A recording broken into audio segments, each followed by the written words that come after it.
Hi hello నమస్తే అండి. నేను మీ Jhansi. Welcome back to Janu simple creations. చాలా ఈజీ ప్రాసెస్లో చిన్న చిన్న టిప్స్ పాటిస్తే చాలండి, గులాబీ పూలు అనేది ఈజీగా వస్తాయి. ముందుగా ఒక మిక్సింగ్ బౌల్లోకి 1 కప్ బియ్యం పిండి, 1 కప్ మైదా,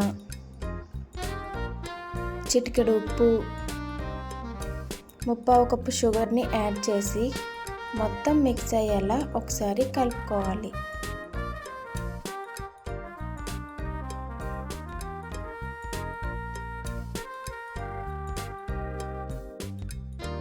వాటర్ని కొంచెం కొంచెం యాడ్ చేస్తూ మొత్తం కలిసేలా కలుపుతూ ఉండాలి. వాటర్ని ఒక్కసారి యాడ్ చేయకూడదు, కొంచెం కొంచెం యాడ్ చేసుకోవాలి.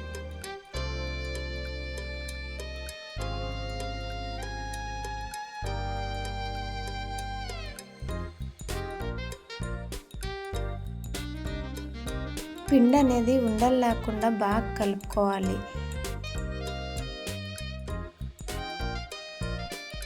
ఇలా కలుపుకున్న పిండిని మూత పెట్టి 2 అవర్స్ రెస్ట్ ఇద్దాం. 2 అవర్స్ తర్వాత చూడండి, పిండి కొంచెం థిక్గా ఉందని కొంచెం వాటర్ వేసి కలుపుతున్నా. పిండి అనేది మరీ లూజ్గా కాకుండా మరీ టైట్గా కాకుండా దోసపిండి కన్సిస్టెన్సీలో ఉండాలి. ముందుగా ఒక ప్యాన్లో డీప్ ఫ్రైకి సరిపడా ఆయిల్ వేసి, ఆయిల్ వేడయ్యాక గులాబీ పువ్వు గుత్తుని ఆయిల్లో 2-3 సెకండ్స్ హీట్ అవనివ్వాలి. ఈ గులాబీ పువ్వు గుత్తు నాన్ స్టిక్ కదండి, మరీ హీట్ అయితే పిండి అనేది గులాబీ పువ్వు గుత్తుకి అంటుకోదు.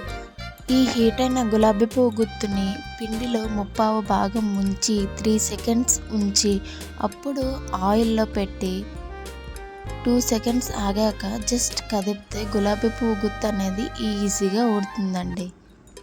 ఈ ప్రాసెస్లోనే మనం మిగతా గులాబీ పువ్వులను కూడా చేసేయచ్చు. ఈ గులాబీ పువ్వుల్ని 2 సైడ్స్ ఈవెన్గా ఫ్రై చేసుకోవాలి. మరీ ఎక్కువ ఫ్రై కాకుండా గోల్డ్ కలర్లో వచ్చాక తీసేయాలి. ఎందుకంటే బయటకు తీసాక ఇంకా డార్క్ కలర్లో చేంజ్ అవుతాయి. ఈ గులాబీ పువ్వులు తీసేటప్పుడు జాగ్రత్తగా తీసి కరెక్ట్ షేప్లో పెట్టుకోవాలి, ఎందుకంటే షేప్ అవుట్ అయ్యే ఛాన్సెస్ ఉంటాయి. ఈ గులాబీ పువ్వులు చల్లారాక క్రిస్పీగా ఉంటాయండి. అంతేనండి, సింపుల్ అండ్ ఈజీగా గులాబీ పువ్వులు రెడీ అయిపోయాయి కదండి. మరెందుకు లేట్, మీరు కూడా ట్రై చేయండి, చాలా బాగా వస్తాయి. మరిన్ని వీడియోస్ కోసం మన ఛానల్ని సబ్స్క్రైబ్ చేయండి, లైక్ చేయండి, కామెంట్ చేయండి. Bye bye.